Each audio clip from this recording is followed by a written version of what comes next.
皆さんこんにちは。この前ロンドンからパリに2泊3日で一人旅に行ってきました。この動画ではこの旅行の前半部分をお届けします。パリの有名なご飯屋さんや雑貨屋さんの様子だったり、あとはモン・サン・ミッシェルへの日帰りバスツアーに参加したので、その旅の様子もご紹介します。ぜひ最後まで見ていただけると嬉しいです。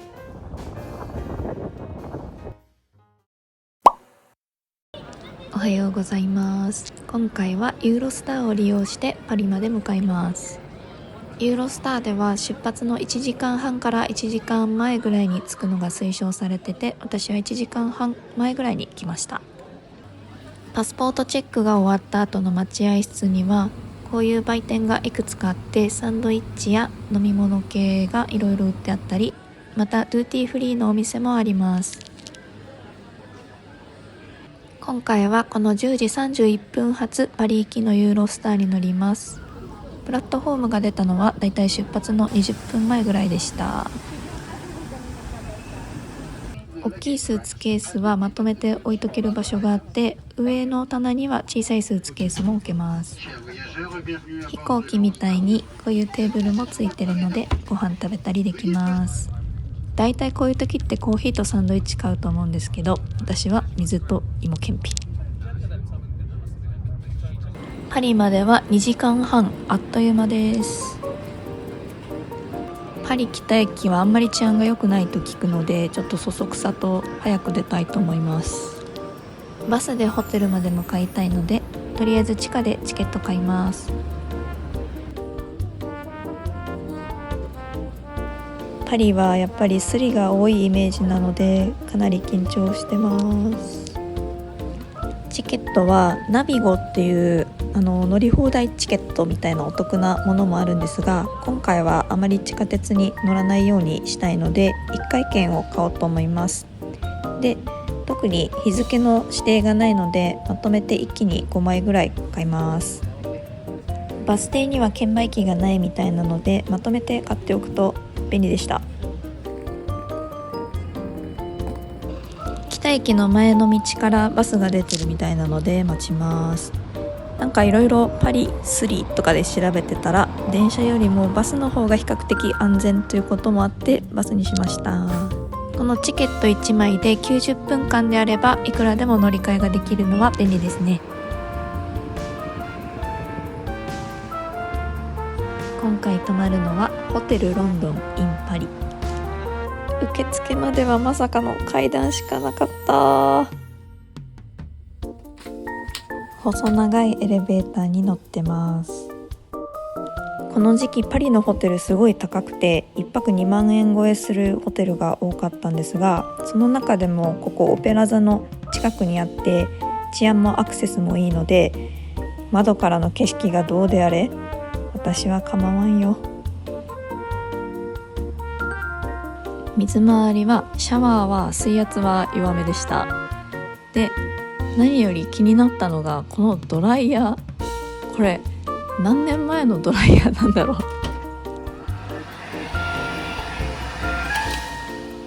まあそんな感じでツッコミどころがいろいろとあるホテルではあったんですが、気を取り直して気になってる雑貨屋さんに向かいます。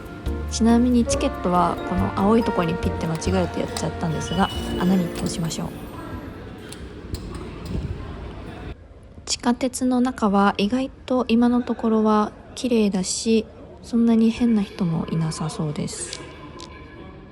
土日の昼間なので電車自体は結構混んでました。そう、ここはインスタや YouTube で人気な有名な雑貨屋さんメルシーにやってきました。店内の内装とっても可愛いです。で、入って気づいたのが、周りにすごい韓国人の方と日本人の方たくさんいらっしゃって、やっぱり好きなテイストが似てるんですね。1階と2階があって、1階はお洋服やカバンが多かった印象です。この有名なポーチやトートバッグもいろんな色合いがあって、どれもすっごく可愛いです。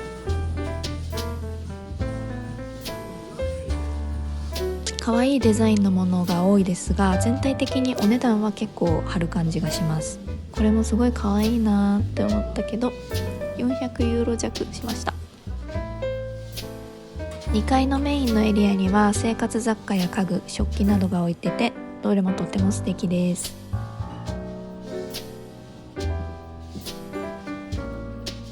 逆側には文房具エリアもあって、カラフルなデザインのノートなどがとっても可愛かったです。日本の文房具も置いてあって、この消しゴムとか海外の人すごい喜びそう。閉まってるお店もありますが、周りを散策してみます。人がたくさんでにぎわってそうなブティックがあったので入ってみましたが、とってもおしゃれです。色合いがすごい好みでした。メトロに乗って晩ご飯食べます。ここは下調べしてたらよく出てきたレストランで、割とリーズナブルにフレンチが楽しめるらしいです。夕方だけどにぎわってます。雰囲気とっても良いです。ここは大衆食堂的な位置づけなのか、とっても安くてメインも10ユーロ前後でいただけます。注文はテーブルクロスに書くスタイル。フランスといったらやっぱりエスカルゴ。このソースがすっごく美味しかったです。また激安野菜スープ。メインは牛肉の煮込みとパスタみたいなやつ。ボリュームたっぷりでした。お腹いっぱいだけどすごい安かったです。実はあの後2人席に日本人の大学生の方が相席になって、たくさんお話をさせてもらいました。ありがとうございました。歩いてホテルまで帰る途中、スーパーがあったので寄ってみます。全体的に物価はロンドンとあまり変わらなさそうです。パリといえばやっぱり美味しいクッキーとかビスケットとかお菓子ですよね。クッキーだけでもこんなに種類がある。すごい。ボンママンはロンドンにもあるけど、このタイプは初めて見たかも。美味しそう。パリでも日本食は人気なんですね。日本食コーナーもありました。フランスパンに塗る系のやつとか、おつまみ缶詰みたいなのもたくさん。なんといってもこのスーパーの規模でこのワインの量はさすがフランス。お天気が割と悪くて雨結構降ってますが、雨のパリもなかなか趣があっていいですね。キラキラしてます。大通りをずっと歩いて帰ってるので、あんまり危険な感じはしませんでした。ちょっと足を伸ばしてオペラ座まで。このオペラガルニエの中は3日目に見学しているので、後編の動画をまたご覧ください。ホテル到着。このクッキーは明日バスツアーに参加するので、その道中おやつとして食べようと思います。キャラメルが入ってるガレットクッキーみたいな感じかな。楽しみです。おやすみなさい。おはようございます。今日は6時45分集合でバスツアーに参加します。メトロを乗り継いで向かいます。朝のメトロは静かで人も少なくて快適でした。私が申し込んだツアーはこのエッフェル塔近くのホテルプルマンっていうところに集合でした。エッフェル塔は真っ黒。2階建てバスに乗り込みます。今回参加するのはモン・サン・ミッシェルのバスツアーです。で、オーディオガイドついてるものやオペラ座発着のツアーもあったんですが、ちょっと料金が高かったのもあってシンプルなツアーに参加します。パリからモン・サン・ミッシェルまではレンヌ経由で電車とバスを乗り継いでいくこともできて、その方がツアーよりも安いと思います。ちなみにバスでは片道5時間弱かかるので、途中でトイレ休憩があります。すでにお尻と腰が痛いです。売店で買ったクロワッサンはまあまあでした。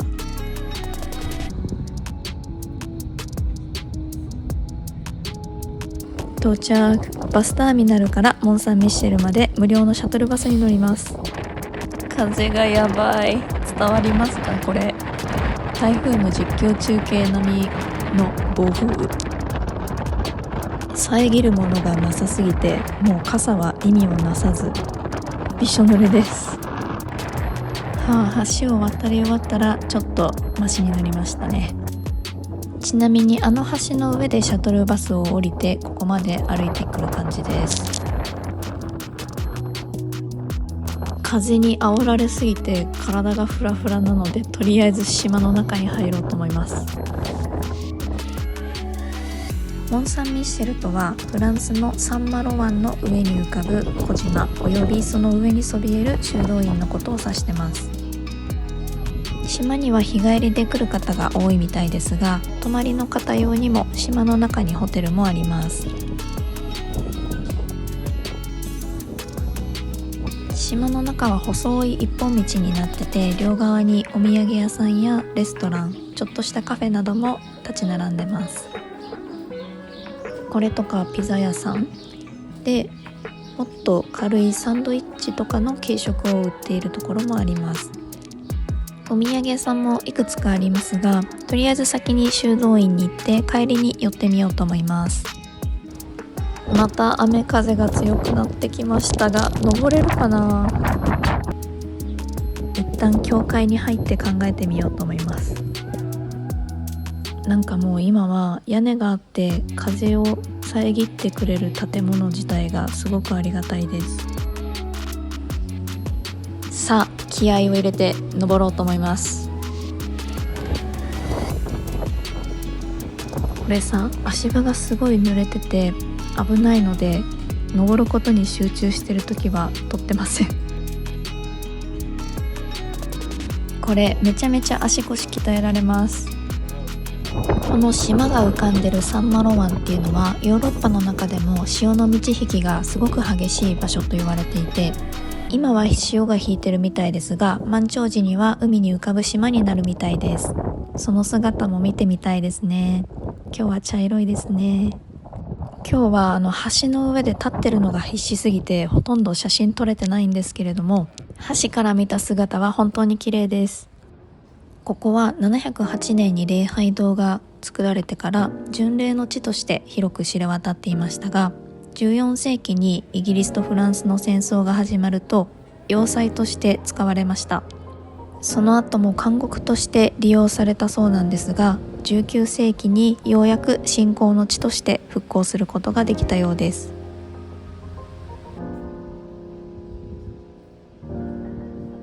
このモン・サン・ミッシェル修道院は今も変わらず祈りの場であり続けているので、一般の信者の方のためにミサやお祈りなどが今も行われているようです。今回オーディオガイドをつけてなくって、また特に説明書きとかもないのでスイスイ行っちゃってます。太い柱がたくさんあるこの建築的にも美しいお部屋は騎士の間といって、修道士さんたちがお仕事をする場だそうです。最後にお土産屋さんがあって終了。1時間ちょっとぐらいかかるかなと思ってたけど、30分ぐらいで見ちゃいました。また強風の中降ります。寒くて中に入りたかったので、とりあえず近くにあったガレット屋さんに行ってみようと思います。メニューがフランス語でよくわからなかったので、店員さんに聞きながら注文しました。ノルマンディー地方名物のシードルをいただきます。またフランスっぽくそば粉のガレットもいただきます。生地が意外としっとりしてて、中に入ってるハムとチーズも素朴な味で美味しいです。この卵のトロトロがまた美味しさを増してます。できるだけ長くお店にいたくてラテもいただきました。ごちそうさまでした。さっきのお店で結構粘りました。今からお土産を見ます。ポストカードとかイラスト系のものがすごい可愛いのが多いです。あとはタオルとかこういうテーブルクロス的なものもたくさん置いてました。クッキーがあったらつい見ちゃいます。このシリーズはフランスでも有名なお土産ですよね。ちょっと観光地価格な感じです。せっかくだから綺麗なモン・サン・ミッシェルの姿の何かを買いたくてこのプレート買いました。またこれを入れる袋がなかったのでトートバッグも買いました。帰りのバスの出発時間が4時15分でまだ早いんですが、そろそろ見納めします。綺麗だったな。お天気良かったらこの干潟も歩けるらしいです。シャトルバスに乗って降りたところにお土産屋さんがあったので、ちょっと中見てみようと思います。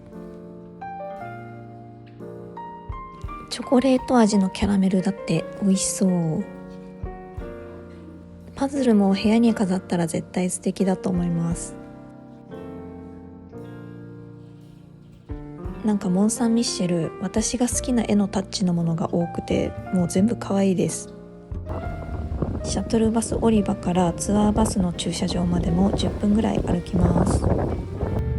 人生に一度は来たかったモン・サン・ミッシェル、来れてよかったです。天気が良かったらもうちょっと良かったかも。パリには早めに着きました。で、地下鉄で帰ってきてシャワー浴びて夜ご飯タイム。昨日買ったカップヌードルフランス風を食べてみようと思います。味は結構ピリ辛で、日本みたいな醤油味じゃなくて、エスニック風。まあまあありでした。ごちそうさまです。今回も最後まで見ていただきありがとうございました。少しでもいいねと思っていただけましたら、高評価やチャンネル登録よろしくお願いします。次回の動画はパリ旅行の後編ということで、オペラガルニエの内部を見学した様子やお買い物をしながらの街歩きの様子をお届けできればと思ってます。お店の紹介やかかった費用の全部のまとめも公開しますので、ぜひお楽しみに。